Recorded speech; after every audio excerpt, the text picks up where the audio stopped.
Assalamualaikum warahmatullahi wabarakatuh. Kali ini aku akan membacakan sebagian manaqib Syekh Muhammad Arsyad bin Abdullah Al-Banjari, Datu Kalampayan. Syekh Muhammad Arsyad adalah yang ayahnya bernama Abdullah dan ibunya bernama Aminah. Beliau dilahirkan pada malam Kamis 15 Safar 1122 Hijriah atau 19 Maret 1710 Masehi pada pukul 3 subuh di kampung Lok-Gabang. Syekh Muhammad Arsyad ketika kecilnya bernama Ja'far adalah anak tertua dari 5 bersaudara. Adapun anak Abdullah dengan Siti Aminah adalah yang pertama Haji Muhammad Arsyad, yang kedua Haji Jainal Abidin, yang ketiga Abidin, yang keempat Diang Panangah, yang kelima Nurmin. Ayah beliau yang bernama Abdullah bin Abu Bakar Al-Hindi bukan asli orang Banjar, tapi beliau datang dari India dan menetap tinggal di Lok-Gabang sampai akhir hayat beliau. Dan juga ayah beliau ini mempunyai keahlian dalam seni ukir kayu, dan beliau termasuk orang yang dikasihi sultan pada masa itu. Dalam usia balita, Syekh Muhammad Arsyad bin Abdullah Al-Banjari ini sudah terlihat keistimewaan dan kecerdasannya, sehingga sultan pada waktu itu sangat perhatian terhadap beliau dan ingin membawa ke istana untuk tinggal bersama sultan dan belajar kepada guru-guru agama di istana. Dalam usia lebih kurang 7 tahun, Syekh Muhammad Arsyad bin Abdullah Al-Banjari dibawa ke istana sultan dan berpisah kepada kedua orang tuanya semata-mata karena belajar. Begitu tinggi himmah beliau untuk belajar ilmu agama sehingga rela melepaskan kesenangan bersama kedua orang tuanya. Hal itu tentu tidak terlepas dari doa kedua orang tuanya yang sejak beliau di kandungan di dalam rahim ibu beliau, kedua orang tuanya selalu mendoakan beliau agar menjadi anak yang alim lagi zuhud. Selama beberapa tahun menuntut ilmu di istana, beliau belum juga merasa puas akan ilmu yang dituntut beliau, sehingga beliau masih ingin menuntut ilmu ke Mekah dan Madinah. Maka beliau minta izin kepada sultan agar beliau bisa menuntut ilmu lebih banyak lagi.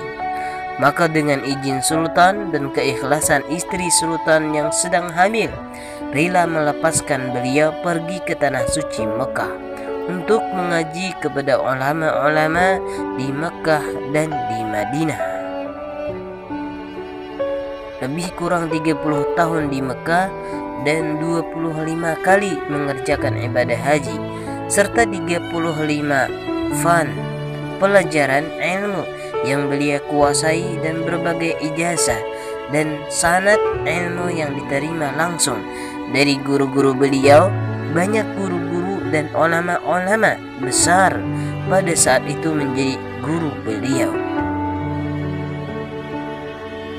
Di antara guru-guru beliau yang masyhur adalah Syekh Ata'illah bin Ahmad Makkah, Syekh Muhammad bin Sulaiman Al-Qurdi Madinah, pengarang kitab Hawaiyil Madaniyah, Syekh Muhammad bin Abdul Karim As-Saman Al-Badali dalam ilmu tasawuf, yang akhirnya beliau mendapatkan ijazah dengan kedudukan sebagai khalifah. Berikutnya Syekh Ahmad bin Abdul Mu'in Ad-Damanhuri, Syekh Syed Abdul Faid Muhammad Murtada Az-Zabidi, Syekh Hasan bin Ahmad Al-Kisi Al-Yamani, Syekh Salim bin Abdullah Al-Basri, Syekh Siddiq bin Umar Khan, Syekh Abdullah bin Hijazi Al-Asharakawi bin Asharakawi, Syekh Abdurrahman bin Abdul Aziz Al-Maghribi, Syed Abdurrahman bin Sulaiman Al-Ahdal, sampai Syekh Muhammad Zain bin Pakih Al-Jalaluddin Aceh, dan banyak lagi guru-guru beliau yang tidak disebutkan. Sedangkan guru khusus di bidang tasawuf adalah Sayyid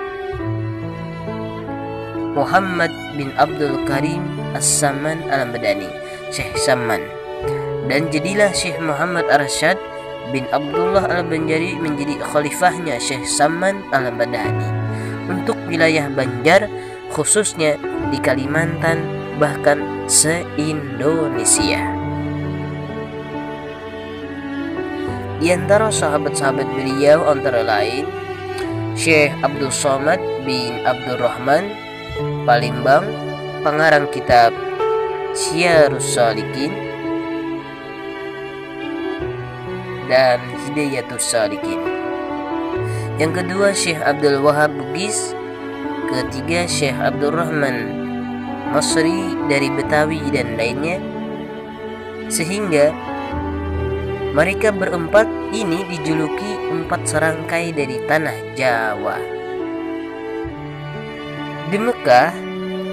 Di Mekah itu pula beliau sempat berkenalan dan sekaligus berguru kepada Dato' Sanggul Abdul Somad, yang pada akhirnya beliau diberi kitab yang terkenal dengan sebutan kitab Barincong oleh Dato' Sanggul atau Abdul Somad. Setelah lebih kurang 35 tahun menuntut ilmu di Mekah dan Madinah, timbullah niat untuk menuntut ilmu ke Mesir. Ketika niat ini disampaikan dengan guru mereka, guru beliau menyarankan agar keempat muridnya ini untuk pulang ke Jawa, Indonesia, untuk berdakwah di negerinya masing-masing. Menikahkan anak sebelum pulang, keempat sahabat sepakat untuk berhaji kembali di tanah suci Mekah. Pada saat itu tanpa disangka-sangka, Syekh Muhammad Arsyad bertemu dengan adik kandung beliau, yaitu Jainal Abidin, yang sedang menunaikan ibadah haji. Sang adik membawa kabar berita bahwa anak beliau yaitu Fatimah sudah beranjak dewasa, dan sang anak menitipkan cincin kepada beliau. Melihat hal demikian, tiga sahabat Syekh Muhammad Arsyad masing-masing mengajukan lamaran untuk memperistri anak beliau. Setelah berpikir lama, Syekh Muhammad Arsyad memutuskan untuk mengundi lamaran yang akan diterima. Hasil pengundian ternyata lamaran Syekh Abdul Wahab Bugis yang diterima. Untuk itu diadakanlah ijab kabul pernikahan antara Syekh Abdul Wahab Bugis dengan Fatimah binti Syekh Muhammad Arsyad Al-Banjari, yang dinikahkan langsung oleh Syekh Muhammad Arsyad Al-Banjari sambil disaksikan dua sahabat lainnya. Membetulkan arah kiblat masjid, maka bertolaklah keempat putra Nusantara ini menuju kampung halaman. Memasuki wilayah Nusantara, mula-mula mereka singgah di Sumatera, yaitu di Palembang, kampung halaman Syekh Abdul Somad Al-Palembani. Kemudian perjalanan dilanjutkan menuju Betawi, yaitu kampung halaman Syekh Abdul Rahman Misri. Selama di Betawi, Syekh Muhammad Arsyad Al-Banjari diminta menetap sebentar untuk mengajarkan ilmu agama dengan masyarakat Betawi. Salah satu peristiwa penting selama di Betawi adalah ketika Syekh Muhammad Arsyad Al-Banjari membetulkan arah kiblat Masjid Jembatan 5, Masjid Luar Batang, dan Masjid Pekujan. Untuk mengenang peristiwa tersebut, masyarakat sekitar Masjid Jembatan 5 menuliskan di atas batu dalam aksara Arab Melayu tulisan Jawa yang bertuliskan bahwa kiblat masjid ini telah diputar ke kanan sekitar 25 derajat oleh Muhammad Arsyad Al-Banjari pada tanggal 4 Safar 1186 Hijriah.